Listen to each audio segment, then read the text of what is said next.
こんにちは、ソニック研究員の KT です。今回は新作映画や新作ゲームが発表された今だからこそ知っておきたいソニックの基礎基本について解説していきたいと思います。例えばソニックってどんなゲームなのか、ソニックって何者なのか、そもそもこれはどういう生き物なんだといった意外と知らないソニックの基本的な情報や新作ゲームや映画を楽しむ上で最低限押さえておきたいポイントを厳選してお伝えしていきますので、ぜひ最後までご覧いただければと思います。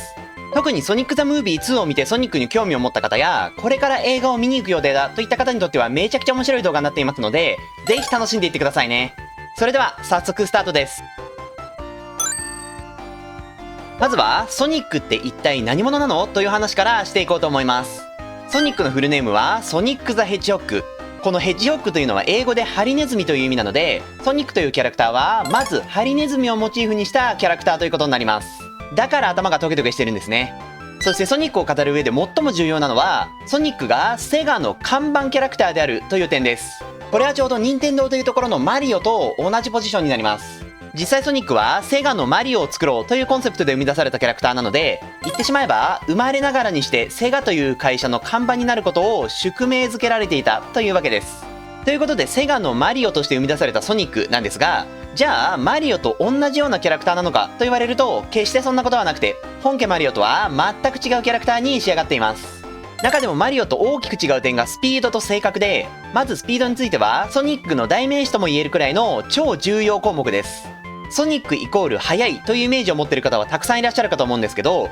じゃあ実際どのくらい速いのかというと、ソニックの走る速さは少なくとも時速 1225km 以上、つまり音速を超えたスピードを出すことができるんです。これはもう間違いなく地上最速の生き物と言えるでしょうね。そしてこのスピードという要素はゲームの中でもしっかり再現されていて、ソニックシリーズのゲームはスピードとアクションを掛け合わせたハイスピードアクションゲームという唯一無二のジャンルを確立しています。この速いアクションゲームという斬新なゲームシステムと、そこから得られる爽快感は世界中の人々を魅了し、ソニックシリーズは今日まで30年以上も続く超人気シリーズとなってるんですね。ただここでちょっとぶっちゃけた話をすると、実は初期のソニックのゲームって正直あんまり速くないんですよ。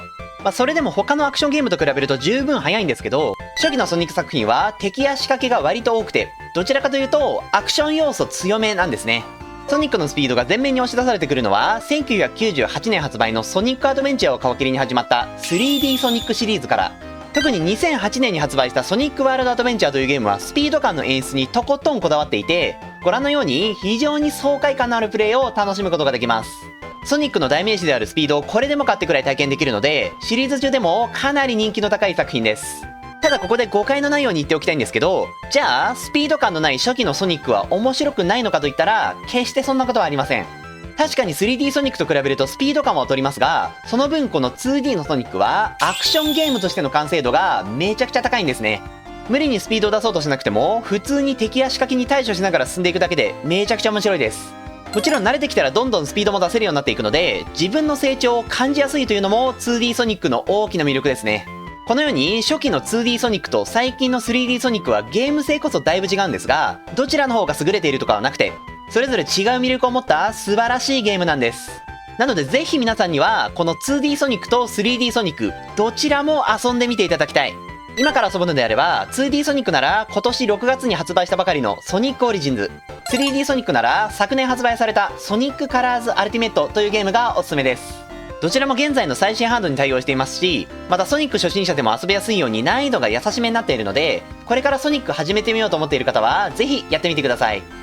さあそれでは続いてソニックの性格について見ていきましょう。この性格もマリオとソニックで大きく違ってくる点にはなるんですが、まずマリオってそもそもあまり性格らしい性格ってないですよね。基本的にマリオのゲームってプレイヤーイコールマリオとなるように設計されているので、マリオ自身の個性はあまり表に出てこないようになっています。それに対してソニックは彼自身の人格が前面に押し出されているキャラクターです。性格や価値観がしっかり設定されている上に、さっき紹介した 3D ソニック以降では声も当てられているので、ソニックの場合はソニックとプレイヤーは完全に別人格になります。なのでソニックのゲームで遊ぶときはプレイヤーはソニックになるのではなくて、ソニックと一緒に冒険するという立ち位置になるんです。マリオのように自分が主人公となって冒険するのもいいですが、ソニックのように誰かと一緒に冒険するというのも、これまた非常にワクワクしてきますよね。特に 3D ソニックシリーズだとソニックたちが結構喋るので、例えば休みの日に一人でゲームしてたりしても全然寂しくないです。ただここで一点気になってくるのは、ソニックって一体どんな性格なのということですよね。これでめちゃくちゃ嫌なやつだったりしたら、もう絶対一緒に冒険したくないじゃないですか。例えばすごく人のことバカにしてきたり、すぐ機嫌が悪くなって手がつけられなくなるみたいな性格してたら、もう一人で行った方がマシだよってなっちゃうので、ソニックの性格というのは非常に大事になってくるんですが、これに関しては皆さんご安心ください。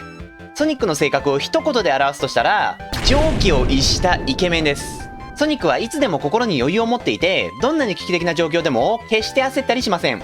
常に余裕そうな素振りを見せながらも、最後には必ず事件を解決する。その姿が本当にかっこいいんですよね。また皆さんにぜひ紹介したいのが、ソニックの発する言葉です。これもね、またいちいちかっこいいんですよ。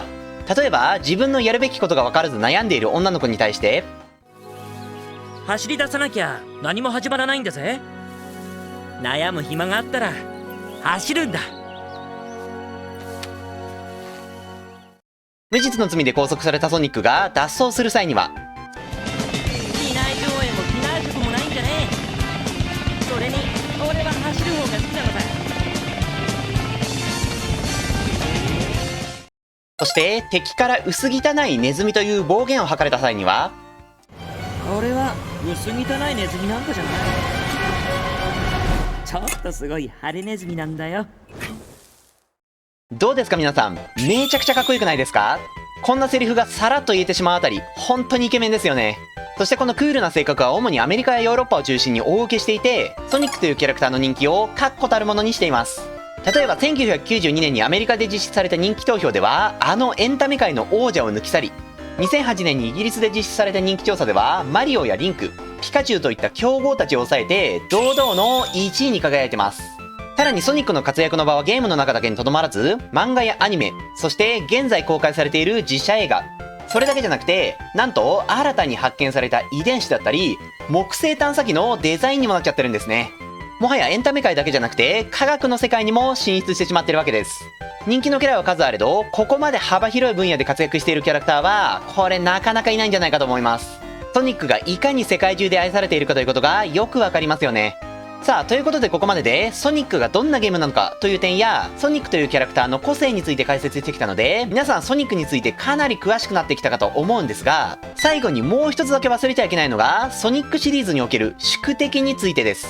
例えばマリオにおけるクッパだったり、ゼルダの伝説のガノン、星のカービィのデデデなんかのように、世界中で長く愛されているゲームシリーズには、必ずと言っていいほど、主人公と敵対する宿敵が存在していますよね。もちろんこれはソニックシリーズでも同様で、ソニックの宿敵にあたるキャラクターは、こちらのドクターエッグマンというキャラクターです。彼は IQ300 超えの天才科学者で、特にメカ作りに関しては圧倒的な才能を持っています。一人でこんな大艦隊を作り上げちゃうくらいなんで、もうマジで半端ないんですね。ただエッグマンはとてつもない科学者であると同時に、とてつもない自信家でもあって、自分の作ったメカだったり、自分が立てた作戦は間違いなく成功すると思ってます。そんな性格をしているので、何か悪巧みをしようと思っても、いつもソニックに足元をすくわれて失敗しちゃってるんですね。ちなみにエッグマンが何をしようとしているのかというと、ソニックたちの世界にあるカオスエメラルドという宝石を集めて、世界征服をしようとしています。このカオスエメラルドという宝石にはエネルギーを無限に生み出すという性質があるので、エッグマンはこのカオスエメラルドが生み出すエネルギーを利用して世界征服を狙ってるんですね。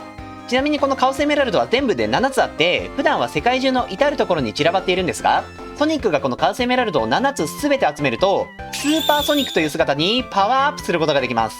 スーパーソニックになるとソニックの見た目が金色に変化し、自由に空を飛び回れるようになります。さらに移動速度も上がっていて、通常時の音速を超えた亜高速のスピードを出すことができるようになるんですね。またゲーム中での性能面で言うと、スーパーソニックになっている間は常に無敵状態で、敵の攻撃を食らってもダメージを負わなくなります。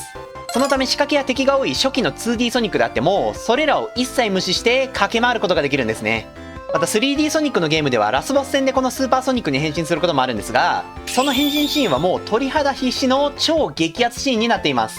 これもソニックならではの大きな魅力なので、このカオスエメラルドとその力でパワーアップしたスーパーソニック、この2つについてもぜひ覚えておいてくださいね。なお以前スーパーソニックの変身シーンをまとめた動画を作ったので、今回の説明で興味が湧いた方はぜひこの動画もチェックしてみてください。またそれ以外にもソニックの名言集だったり、意外と知らないソニックの誕生秘話を紹介した動画など、今回の話と関連する動画もいくつか投稿しているので、もし興味のある動画がありましたら、ぜひこの動画の概要欄から見ていっていただけたらなと思います。そして僕のチャンネルでは、このようなソニックに関する色々な情報を発信していますので、動画が気に入っていただけましたら、ぜひチャンネル登録もお願いします。